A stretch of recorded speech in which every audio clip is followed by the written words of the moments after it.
It's now day 111 of cab isolation lockdown learning. I don't normally say the cab isolation bit anymore because often I'm not in the cab at the moment.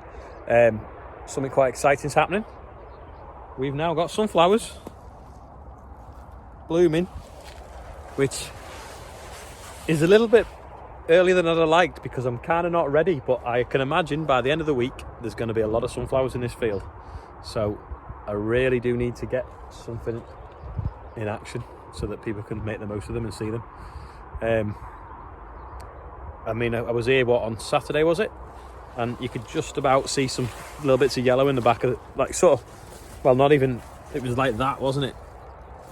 And then that's obviously like what they must have looked like yesterday. And this is now what some look like today. So it's flowering in July, which is earlier than they've ever flowered before for me. But it's probably because of all the good weather we had when they first got in the ground. And I did sow them a little bit earlier than perhaps normal. But there's a few just dotted about through the field now. So watch this space. 2 parcel wagons. Just trying to dry the sand out now. So we've put a membrane down on the floor and put some out. And already some's dry and it's like, looks like it's boiling, because the wind's blowing up through it. It's a bit weird, really. You can see it's like the surface of Jupiter, isn't it? Just out with the measuring wheel, working out where I can make a car park. Pigeons all over the wheat. See them all. So my dad's there now, setting the banger off.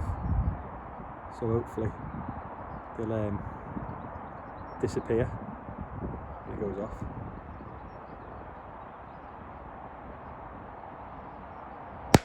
There we go. So they're all in the trees around us now as well. A lot of them had sort of flown off actually as I walked down here, but to keep them moving. So I'm just going to work out where to build a car park for this sunflower maze anyway. When farmers build car parks, they use whatever they can get their hands on that's cheap. In this case it's wood chip. So we've got some wood chip here now, and we're going to lay it out and make this track wider so that we can park on it, but then also we can scrape it up again when we've finished and compost it. So we'll just get this now into that hole, leveled out, job done.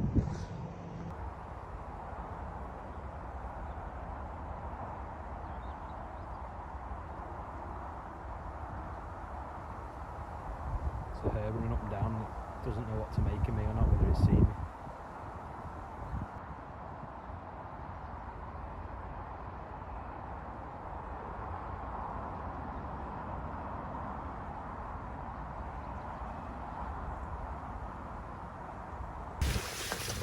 Going through the sunflowers now.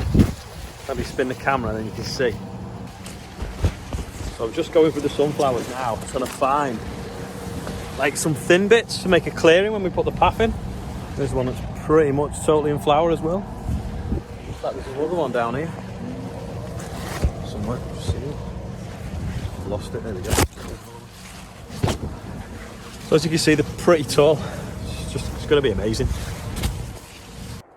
So I just said it's going to be amazing, no pun intended.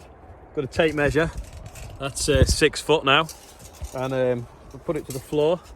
They're actually just over 6 foot, so it's pretty good, to be honest. They're not like that all over the field, but just in this far corner they are. Easy that, and the rest must all be at least 5 foot. So it will be really good. And then we're going to come through this gap, make a car park now with this wood chip, and then we're going to have another pathway up there, up to the top, and that's where the NHS letters are as well. So it's starting to put things in progress now before we get too busy with harvest and stuff. Get the infrastructure put in, I suppose, is the best way of describing it. Oilseed rape stores all cleaned out now. We're just starting on the wheat stores. We should have had it done last week, but it's a bit slow progress with other things that we were trying to get done. And we're just drying that sand out as well. So I'll put a video of that on now.